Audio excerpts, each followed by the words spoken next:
ఇప్పుడు మనం డిస్కస్ చేసుకోబోయే టాపిక్ ఏంటంటే లాటిట్యూడ్ అండ్ లాంగిట్యూడ్. ఓకే, అంటే మనం ఫస్ట్ లెసన్లో మనం మాట్లాడుకున్నాం ఏంటది. సో సోలార్ సిస్టమ్ అనేది ఒకటి ఉంటుంది. సో అందులో సన్ అనేవాడు సెంటర్లో ఉంటాడు, చుట్టూ 8 ప్లానెట్స్ అనేది ఉంటుంది. అంటే ప్లూటో అనేది ఉండేది ఒకప్పుడు, ఇప్పుడు తీస్తారు. సో దాని చుట్టూ తిరుగుతుంది. సో మధ్యలో మనకి సన్ ఉంటాడు, మెర్క్యూరీ ఉంటుంది, ఇక్కడ తర్వాత వీనస్ ఉంటుంది, తర్వాత ఎర్త్ ఉంటుంది. ఓకే, సో ఇది పొజిషన్ బేస్డ్ ఆన్ గ్యాలక్సీ, అంటే మన యూనివర్స్లో మనం ఎక్కడ ఉన్నాం అనేది ఇది. ఓకే, అలా కాకుండా ఇప్పుడు నేను ఎర్త్లో ఉన్నాను. ఓకే, ఎర్త్లో ఉన్నాను. సో ఎర్త్ అనేది చాలా పెద్దది, చాలా పెద్దది అంటే మాదిరిగా పెద్దది అనమాట. సో ఆ పెద్దగా ఉన్న ఎర్త్లో నేను ఇక్కడే ఉన్నాను అని ఎలా చెప్పగలం? అంటే నేను ఏం చెప్పాలనుకుంటున్నానంటే, ఇప్పుడు నేను ఒక అడ్రస్ చెప్పాలనుకో, మా ఊరు, అలాగే మా డిస్టిక్, అలాగే మా మండలు, అలాగే మా ఇంటి నెంబరు. సో ఇవన్నీ ఏం చెప్తున్నాయి? ఒక పర్సన్ ఎక్కడున్నారు అని చెప్పడానికి ఇవన్నీ ఉపయోగపడుతున్నాయి, అవునా కదా? సో ఎర్త్లో ఎక్కడున్నాను అని చెప్పడానికి ఏదో ఒక పాయింట్, అంటే ఏదో ఒక మెజర్మెంట్ ఉండాలి అని చెప్పి మొదలుపెట్టింది ఈ లాటిట్యూడ్ అండ్ లాంగిట్యూడ్ కాన్సెప్ట్ అనమాట. అంటే బేస్డ్ ఆన్ ఫిక్స్డ్ రెఫరెన్స్ నువ్వు ఎక్కడున్నావు అని చెప్పడానికే ఈ కష్టాలన్నీ తిప్పలన్నీ. సో ఇది మనకి కష్టంగా అనిపిస్తుంది అర్థం కానంత వరకు. మంచి అర్థమైతే పెద్ద కష్టమేం కాదు, మడతట్టేస్తాం అనిపిస్తుంది. సో ఇక్కడ ఏమవుతుందంటే, ఎర్త్ని మనం ఏమనుకుంటామంటే పర్ఫెక్ట్ స్పియర్ అనుకుంటాం. ఓకే, పర్ఫెక్ట్ స్పియర్ అనుకునే మొదలు పెడతాం అనమాట దీన్ని. కానీ ఎర్త్ అనేది పర్ఫెక్ట్ స్పియర్లా ఉంటుందా? ఉండదు. ఎందుకంటే మన సివిల్ ఇంజనీర్స్ కాబట్టి మనకు తెలుసు అబ్సల్యూట్ స్పిరాయిడ్ షేప్ అంటే పర్ఫెక్ట్ సర్కిల్ అయితే కాదు. కానీ జోగ్రఫీలో మనం ఏమనుకుంటున్నాం, లాటిట్యూడ్ అండ్ లాంగిట్యూడ్ కోసం పర్ఫెక్ట్గానే ఉంటుంది అని అనుకుంటున్నాం అంతే. అంటే పర్ఫెక్ట్ స్పియర్గా ఉంటుంది, ఎందుకంటే అలా అనుకోకపోతే మనం సరిగ్గా గీయలేము అనమాట. ఇవన్నీ ఇమాజినరీ లైన్స్ నిజంగా ఎక్కడైనా కనిపిస్తాయని అంటే ఎక్కడ కనిపించవు. మనం అనుకుంటాం అంతే, ఉన్నాయి అనుకుంటాం అంతే. లైఫ్లో చాలా వరకు ఉన్నాయి అనుకుంటాం కానీ ఉండవు. So this are all imaginary అంటే ఊహాజనితమైన. అంటే కొంతమంది తెలుగు మీడియం కాబట్టి అర్థం కావడానికి, ఇది ఆల్రెడీ మనం 10th క్లాస్లో చదివిన సోషల్, మనకు కొంచెం కష్టం కూడా కాదు. సో ఈజీగా అర్థం అవుద్ది. సో ఇలా సర్కిల్ ఉన్న మన క్రికెట్ బాల్ ఉందనుకుందాం. సో ఇప్పుడు దీంట్లో ఏం చేస్తున్నాం, మధ్యలో కట్ చేస్తున్నాం. క్రికెట్ ఆడతారు కదా అందరూ, సో కట్ చేస్తున్నాం. సో ఇక్కడ మన దేనికి, గ్రిప్ కోసం, అవునా కదా, హోల్డ్ చేయడానికి. అలాగే మన పొజిషన్ గురించి చెప్పడానికి కూడా లాటిట్యూడ్స్ అండ్ లాంగిట్యూడ్స్ తీసుకుందాం. భూమికి అడ్డంగా గీస్తే దాని లాటిట్యూడ్స్ అక్షాంశాలు అంటారు. అంటే తెలుగులో నాకు ఏమైనా తప్పులు చెప్తే ప్లీజ్ మన్నించండి. సో నిలువుగా గీస్తే రేఖాంశాలు అంటారు. అంటే ఇలా అడ్డంగాను నిలువుగాను గీస్తే దాన్ని రేఖాంశాలు అక్షాంశాలు అంటాం. ఇవన్నీ మనం ఎందుకు నేర్చుకుంటాం అని అంటే, మనం ఎందుకు చెప్పాలంటే, ఇప్పుడు ఇది మన ఇండియా మ్యాప్ లాంటిది, కానీ మ్యాప్ కాదు. సో ఏమనుకోకండి. సో ఇది ఇండియా మ్యాప్. ఇక్కడ పక్కన చైనా వాడు ఉన్నాడు. అంటే మంచోడు చెడ్డోడు, అంటే ముందు మంచోడు వెనకాల చెడ్డోడు, అదంతా వేరే విషయంలే. ఇక్కడ ఆక్సైచిన్ అనే ఒక ప్రాంతం ఉంది. ఓకే, ఎక్కడో ఆక్సైచిన్ అనే ప్రాంతం ఉంది, అది మీరు మ్యాప్ పాయింటింగ్ చేయండి. సో ఆక్సైచిన్ అనే ప్రాంతం ఉంది. ఇప్పుడు ఇండియాకి చైనాకి గొడవ, దేనికి, సరిహద్దుల గురించి అనమాట. సో ఈ ఆక్సైచిన్ అనే ప్రాంతం మన ఇండియాలో ఉందా లేదంటే చైనాలో ఉందా? ఇప్పుడు చిన్న ఫీల్డ్ అనుకోండి, ఈ సరిహద్దు ఇది, ఈ సరిహద్దు ఇది అని చెప్పొచ్చు. అదే కంట్రీకి చెప్పాలంటే, సో దానికోసం మనం బోర్డర్స్ గీసుకుంటాం. ఓకే, ఆ బోర్డర్స్ కూడా ఈ లైన్స్ అనేవి డిఫైన్ చేస్తాయి అన్నమాట. ఆ బోర్డర్స్ అనేవి ఎక్కడి నుంచి ఎక్కడ పాస్ అవుతున్నాయి. సో ఇలాగా ఇప్పుడు ఒక ఫిక్స్డ్ లొకేషన్ని మనం ఇంటిగ్రేట్ చేస్తున్నామంటే, ఇక్కడ ఒక లాంగిట్యూడ్ వెళ్తుంది నిలువుగా, అలాగే లాటిట్యూడ్ వెళ్తుంది. ఇది లాంగిట్యూడ్ అయితే లాటిట్యూడ్ వెళ్తుంది. ఈ రెండు లైన్స్ ఎక్కడైతే ఇంటర్సెక్ట్ అవుతున్నాయో ఆ పాయింట్ మనం ఆ పాయింట్ యొక్క లొకేషన్ కింద చెప్తాం అన్నమాట. ఓకే, సో ఇక్కడ ఒక లొకేషన్ యొక్క పాయింట్ చెప్పామంటే అక్కడ మనం ఒక లాంగిట్యూడ్ అలాగే ఒక లాటిట్యూడ్ చెప్పినట్టు. సో ఇలాగా మనం చూడొచ్చు అన్నమాట. సో ఇక్కడ ఈ పిక్చర్లో మీరు అబ్జర్వ్ చేసినట్టయితే క్లియర్గా తెలుస్తుంది. సో ఈ లాంగిట్యూడ్ లాటిట్యూడ్ అనేది for a geographical coordinate system that describes the location on the earth మీద ఎక్కడ ఉన్నాము. ఓకే, పలానా సుబ్బారెడ్డి గారి ఇంటికాడ ఉంటాము, లేదంటే సుబ్బారాయుడు గారి ఇంటికాడ ఉన్నాము, లేదంటే పలానా రాము గారి ఇంటి దగ్గర ఉన్నామంటే మన ఊర్లో మనం ఉన్నాం కాబట్టి తెలుస్తుంది.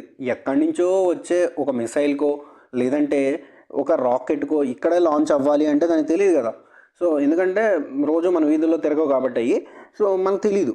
సో అందుకని వాటికి ఒక లొకేషన్ అంటూ చెప్పాలి అన్న దాని గురించి, ఈ కాన్సెప్ట్ గురించి మనకి ఈ లాటిట్యూడ్స్ అండ్ లాంగిట్యూడ్స్ అనేవి వచ్చాయి. లాంగిట్యూడ్ అంటే నిలువు గీస్తాం, లాటిట్యూడ్స్ అంటే అడ్డంగా గీస్తాం అనమాట.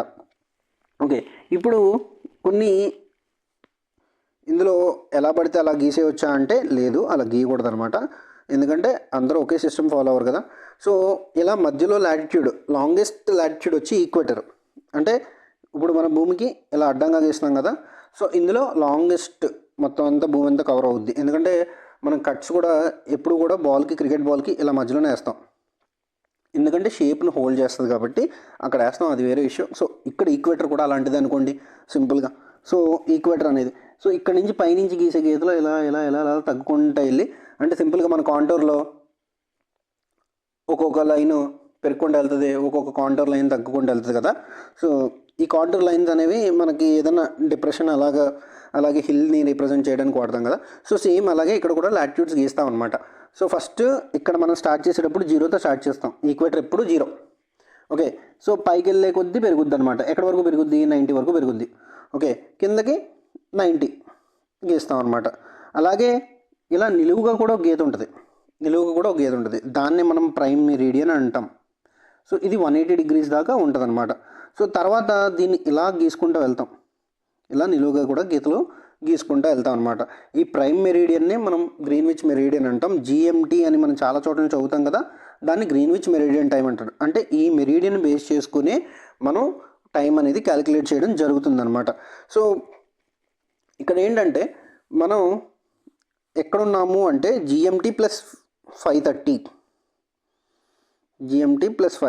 అంటే గ్రీన్విచ్ మెరీడియన్ టైం దగ్గర నుంచి మనం ప్లస్ 530లో ఉన్నాము. అంటే గ్రీన్విచ్ మెరీడియన్ టైంలో ఆ రోజు 1 అయితే, మధ్యాహ్నం 1 అయితే, ఇక్కడికి వచ్చేసరికి ప్లస్ 530 అంటే 6:30 అవుతుంది.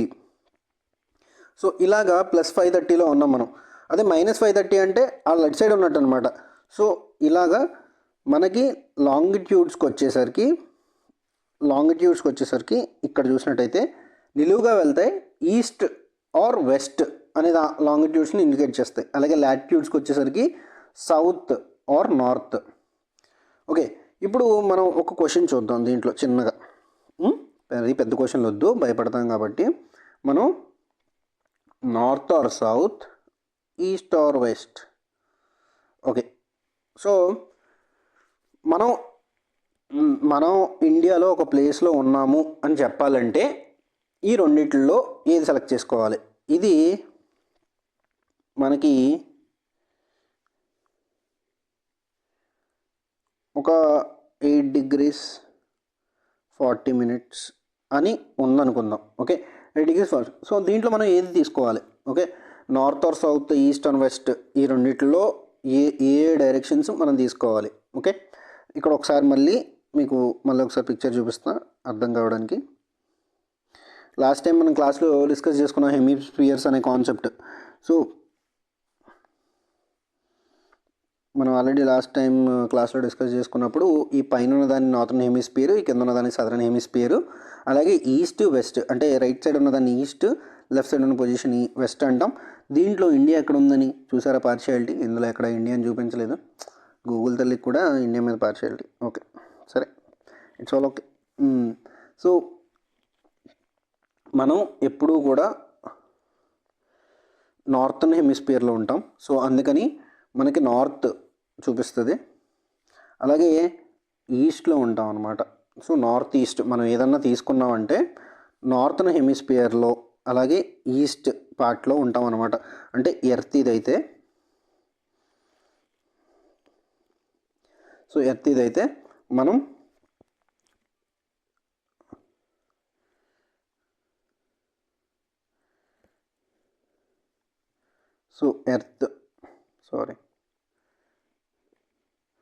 ఎర్త్ ఇదైతే ఈ అడ్డం కట్ చేసిన నార్త్ సౌత్, ఇది ఈస్ట్, ఇటు పక్కన వెస్ట్ నిలువుగా అయితే. సో మనం ఎక్కడ ఉంటామంటే ఇక్కడ ఉంటాం. సో ఈ పొజిషన్లో ఉంటాం అనమాట. So north east portion of వరల్డ్లో మనం ఉంటాం అనమాట. సో ఇక్కడ మనం గుర్తుపెట్టుకోవాల్సింది ఏంటంటే ఇలా ఇలా ఇలా ఇలా వెళ్ళి 90 దాకా వెళ్తాయి. సో లాటిట్యూడ్స్ అనేవి మనకి ఈస్ట్ సైడ్ ఉన్నాయా వెస్ట్ సైడ్ ఉన్నదా అనేది రిప్రజెంట్ చేస్తుంది. సో కానీ ఫస్ట్ మనం పట్టుకోవాల్సింది నార్థన్ అనమాట, అంటే నార్త్ లాంగిట్యూడ్స్ అనమాట. సో ఫస్ట్ లాంగిట్యూడ్ తర్వాత లాటిట్యూడ్ చెప్తాం అనమాట. అంటే 8 degrees 4 minutes. అలాగే మనం ఇంకా అంటే నార్థన్లో అంటే ఇది మళ్ళీ నేను నెక్స్ట్ కాన్సెప్ట్లో చెప్తాను. ఓకే, ప్రస్తుతానికి ఇందులో లాంగిట్యూడ్ లాటిట్యూడ్ అంటే అర్థమైంది కదా. అడ్డంగా గీస్తే లాటిట్యూడ్లో, నిలువ గీస్తే లాంగిట్యూడ్లో. లాటిట్యూడ్లో లాంగెస్ట్ వచ్చి మనకేంటి, లాంగెస్ట్ లాటిట్యూడ్ మనకి ఏంటంటే ఈక్వేటర్. ఓకే, అలాగే లాంగెస్ట్ లాంగిట్యూడ్ అంటే మనం ఏం చెప్తాం, ప్రైమ్ మెరిడియన్ అనేది చెప్తాం. ఎందుకంటే ఈ ఈ దీంట్లో సింపుల్ కాన్సెప్ట్ ఏంటంటే ఇదంతా సర్కిల్ అనుకుంటే ఇలా ఇలా ఇలా ఇలా ఇలా తగ్గుకుంటూ వెళ్ళిపోతున్నాయి. సో అందుకని మధ్యలో ఉన్న ఈక్వేటర్ పెద్దదవుద్ది, నిలువుగా ఉన్న లాంగిట్యూడ్ అనేది మనకి లాంగెస్ట్ అవుతుందండి. సో అందుకే ఇది ప్రైమ్, ఇది ఈక్వేటర్. సో ఇది కూడా ఇంపార్టెంట్ పెట్టానండి, ఈ లాస్ట్ టైం అడిగారు, సో మర్చిపోద్దు. సో ఇక్కడ వరకు ఈ విషయాలు అర్థమైనాయి.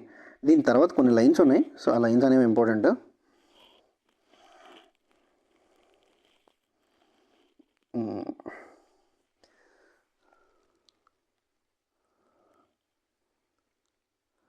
ఓకే, వచ్చేసింది.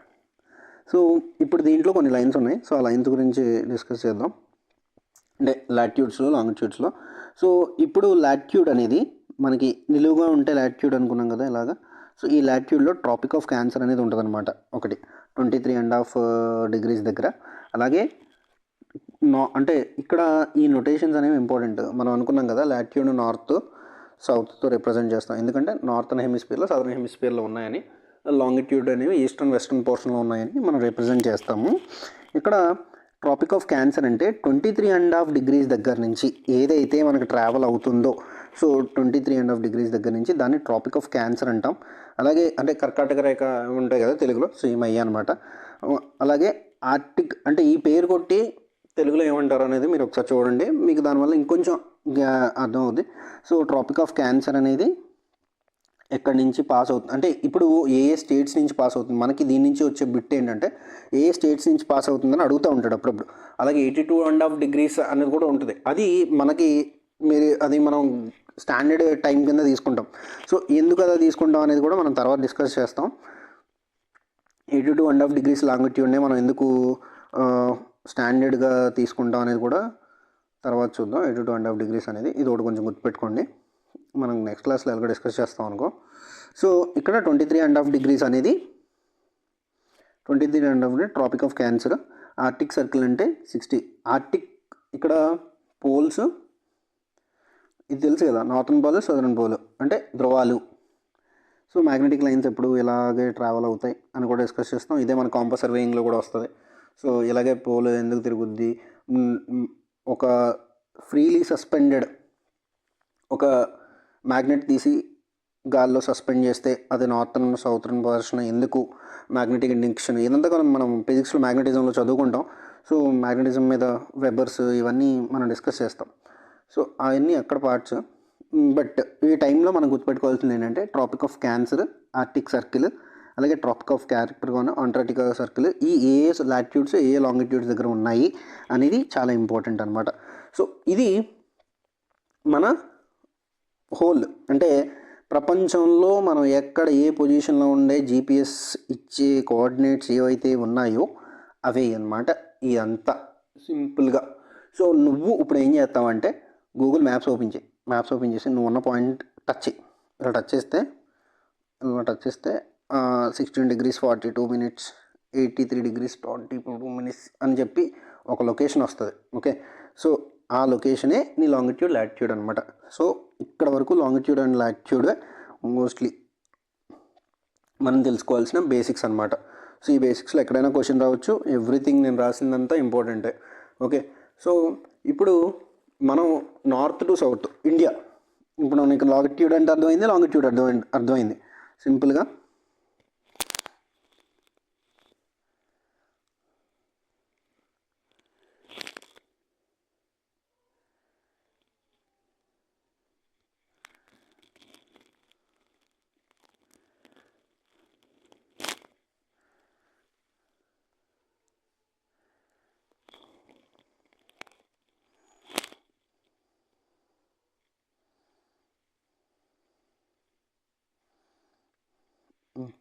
సో ఇది ఇండియా, మన ఇండియా. ఓకే, ఫర్ టైమింగ్ ఇదే ఇండియా అనుకోండి. ఓకే, సో దీంట్లో నార్థన్లోకి వచ్చేసరికి ఇలా ఒక లాటిట్యూడ్ వెళ్తుంది, అలాగే ఇలా ఒక లాటిట్యూడ్ వెళ్తుంది. సో ఇది ఎక్కడ ఉంది అంటే 8 degrees 4 minutes. అలాగే ఇక్కడ వెళ్ళేది ఏంటంటే 37 degrees 6 minutes. ఓకే, సో అలాగే లెఫ్ట్ అంటే మనకి లెఫ్ట్ వచ్చి 68 degrees 4 minutes, అలాగే 97 degrees 25 minutes. సో ఇవే ఉన్నాయన్నమాట మనకి బౌండరీస్ కింద. అంటే ఐ మీన్ ఇక్కడ నార్త్ అంటే సదరన్లోకి వచ్చేసరికి మనకి కన్యాకుమారి ఉంటుంది. అంటే మనం ఇలా మాట్లాడుకుంటే మనకు తెలిసే ప్లేసుల ప్రకారం తమిళనాడు అలా ఉంటుంది. బట్ ఇవి ఎండ్ పాయింట్స్ అనేవి కాదు, అంటే ఇండియాకి కరెక్ట్గా బోర్డర్స్ అంటే ఇవి కాదు. సో వాటికి మళ్ళీ Indira call, Indira point, run of Kutch, so ఇవన్నీ ఉంటాయి. ఇక్కడ అరుణాచల్ ప్రదేశ్లో ఒక ప్లేసు. సో ఇవన్నీ ఎక్స్ట్రీమ్ పాయింట్స్ ఉంటాయి. బట్ టైమింగ్లో మనకి ఇక్కడ మనకు తెలియాల్సింది ఏంటంటే 37 degrees 6 minutes దగ్గర టాప్ పోర్షన్ ఉంటుంది. బాటమ్ లైన్ అనేది 8 degrees అంటే ఇది నార్త్. మనం ఎప్పుడు కూడా డైరెక్షన్ మెన్షన్ చేయాలి. లాటిట్యూడ్స్ అండ్ లాంగిట్యూడ్స్ గురించి మాట్లాడుకున్నప్పుడు మనం ఎప్పుడు కూడా డైరెక్షన్ మెన్షన్ చేయాలి. ఇది ఈస్ట్ అనమాట. సో ఇక్కడ చూసినట్టయితే మీకు అర్థమవుతుంది, నార్త్ ఈస్టర్న్ పోర్షన్లో మాత్రమే ప్రపంచంలో నార్త్ ఈస్ట్ అంటే ఈశాన్యం వైపు ఎంతో మంచి ప్లేస్ అయిన వాస్తులో ఎంతో మంచి ప్లేస్లో మనం ఉన్నాం అనమాట. జంబూద్వీపే, భరతఖండే, భరతవర్షే. సో ఇవన్నీ మనం అవి ఎందుకు అలా అనుకుంటాం అనేది నెక్స్ట్ వాటిలోనే మనం చూస్తాం. జంబూద్వీపం అంటే 3 sides వాటర్ ఉండి ఒక ల్యాండ్ ఉండడం ఒక సైడ్. సో అంటే ఒక 4 దిశలు కదా. సో ఈ 3 దిశల్లో వాటర్ ఉండి ఇంకో సైడ్ ల్యాండ్ ఉంటే ద్వీపం అంటారు, పెన్సిలర్ ప్లాట్యూ. సో ఇవన్నీ కూడా 8 degrees 4 minutes, అలాగే 37 degrees 6 minutesలో టాప్ అండ్ బాటమ్స్ ఉంటాయి. 68 degrees 4 minutesలో లెఫ్ట్ ఉంటుంది, రైట్ సైడ్ 97 degrees అనేది ఉంటుంది. సో ఎందుకంటే ఇలా లాటిట్యూడ్స్ అండ్ లాటిట్యూడ్స్ అనేవి అడ్డంగా ఉంటాయి, లాంగిట్యూడ్స్ నిలువుగా ఉంటాయి. లాటిట్యూడ్స్ని మనం చెప్పాలంటే ఈస్ట్ అండ్ సౌత్. సో నేను ఎన్నిసార్లు ఎందుకు రిపీట్ చేస్తున్నానంటే these are all repeated bits, అందుకని. సో మీకు అర్థమైపోయింది అనుకుంటున్నా, మీరు అందరూ బాగా తెలియగలరు, ఈజీగా గుర్తుపెట్టేసుకుంటారు. సో ఖచ్చితంగా ఈ వాల్యూస్ ఏవైతే రాసానో అవి గుర్తుపెట్టుకోండి. మీరు నీట్గా రాసుకోండి, అలాగే రాసుకోకుండా మళ్ళీ కన్ఫ్యూజ్ అవుతారు. ఓకే, ఎందుకంటే రైటింగ్ దీని మీద రాయడం అంత ఈజీ కాదు. సో ఇక్కడ మనం చూసినట్టయితే సో ఇవి మనకి ఇంపార్టెంట్. నెక్స్ట్ ఇప్పుడు మనకి ఏమవుద్దంటే ఇక్కడ దీంట్లోంచే ఇండియాలోంచి మధ్యలోంచే ఈ 23.5 degrees లేఖనం చూసారా, ట్రాపిక్ ఆఫ్ క్యాన్సర్, అది ట్రావెల్ అవుతుంది అనమాట. కొన్ని స్టేట్స్ మీద సరదాగా అలాగా ట్రిప్కి వెళ్దాం అన్నట్టు వచ్చి కొన్ని స్టేట్స్ని అలా టచ్ చేస్తూ వెళ్తుంది. సో అది మనకు చాలా ఇంపార్టెంట్. దానికి ఒక కోడ్ కూడా చెప్తాను తర్వాత. ఫర్ టైమింగ్ ఇక్కడ ఉంది కాబట్టి ఇండియా కూడా ఇక్కడ ఉంటుంది. పార్షియాలిటీ ఏదో దీంట్లో మెన్షన్ చేయలేదు, ఇండియా మ్యాప్ ఇంకొంచెం మనకు బాగా అర్థమయ్యేది. సో ప్రపంచంలో మనం ఇక్కడ ఉన్నాం అనమాట. సో ఈ పొజిషన్లో ఉన్నాం. సో ఇది మనం అంటే ఇదంతా మనం ఎందుకు నేర్చుకున్నాము అంటే సిలబస్లో ఏం మెన్షన్ చేశాడంటే India and it's sub continent, India origin అంటే ఓరియంటేషన్ ఎక్కడ ఉంది ప్రపంచంలో అనేది కూడా మనం కవర్ చేయాలన్నమాట. సో దాని గురించి ఇది ఇండియా ఎక్కడ ఉంది ఏంటనేది ఇందులో మనం చాలా వరకు బేసిక్స్ అనేవి టచ్ చేసాం. సో అందుకనే ఎక్కువ టైం తీసుకున్నా. ఓకే, సో ఇదంతా మీరు ఏం చేస్తారంటే ఇప్పుడు ఈ క్లాస్ అయిపోయింది, మూసేస్తాం, మర్చిపోతాం. సో అందుకని మనం మర్చిపోకూడదు కాబట్టి ఏం చేయాలంటే నేను ఇప్పటి నుంచి ఫస్ట్ ఏం చెప్పాను, లాటిట్యూడ్ అంటే ఏంటి, లాంగిట్యూడ్ అంటే ఏంటి, హెమిస్పియర్లో ఇండియా ఎక్కడ ఉంది, నార్త్ ఈస్ట్ హెమిస్పియర్లో ఉంది. సో ఇవన్నీ కూడా వెంటనే క్లాస్ అయిపోగానే అలా మొబైల్ మూసేసిన, ట్యాబ్లు మూసేసిన తర్వాత ఏం గుర్తుండదు అనమాట. సో అందుకని మీరు ఒక పేపర్ తీసుకొని రాసుకోండి. సో లాటిట్యూడ్ అంటే ఏంటి, లాంగిట్యూడ్ అంటే ఏంటి, గుర్తుంటే పర్లేదు, గుర్తుండకపోతే. సో ట్రాపిక్ ఆఫ్ క్యాన్సర్ అంటే ఏంటి, ట్రాపిక్ ఆఫ్ క్యాప్రికాన్ అంటే ఏంటి, ఆర్టికా సర్కిల్ ఎక్కడ ఉంది, అంటార్టికా సర్కిల్ ఉంది, లాంగెస్ట్ మెరిడియన్ ఏంటి, లాంగిట్యూడ్ ఏంటి. సో అలాగే ఎలా వేరీ అవుతాయి. So 0 to degrees. ఇంకో క్వశ్చన్ ఏంటంటే ఈ మొత్తం టాపిక్ అంతా వినేశారు కాబట్టి లాంగిట్యూడ్, లాటిట్యూడ్ ఇలా ఇంటర్సెక్ట్ అయినాయి. సో రెండింటి మధ్య డిఫరెన్స్ ఒకవేళ 1 degree ఉంటే, ఇప్పుడు ఇది 80 degree, ఇది 81 degree అయితే, సో ఇప్పుడు నేను ఎంత దూరం ట్రావెల్ చేసినట్టు, నేను ఒక లాంగిట్యూడ్ వెళ్తే లేదంటే ఒక లాటిట్యూడ్ వెళ్తే ఈ క్వశ్చన్ మీద. అలాగే టైం వేరియేషన్ కూడా, టైం అనేది కూడా ఎంత వేరీ అవుద్ది, 1 degree లాటిట్యూడ్ ట్రావెల్ చేసిన, 1 degree లాంగిట్యూడ్ ట్రావెల్ చేసిన నా టైం అనేది ఎలా వేరీ అవుతుంది అనేది కూడా మీరు ఒకసారి అబ్జర్వ్ చేయండి. కుదిరితే సొంతంగా నేర్చుకుని గూగుల్. ఇలాగా మీరు ఎప్పుడైనా క్లాస్ వినేసిన తర్వాత ఒకసారి క్లోజ్ చేయకుండా మళ్ళీ చూస్తే మీకు బాగా అర్థం అవుద్ది అనమాట. సో ఇది లాటిట్యూడ్ అండ్ లాంగిట్యూడ్, ప్రపంచంలో భారతదేశం ఎక్కడ ఉంది ఏంటి అనేది. ఓకే, సో మనం మళ్ళీ నెక్స్ట్ క్లాస్లో కలుసుకుందాం. ఈలోపు రాసుకోండి, నీట్గా రాసుకోండి.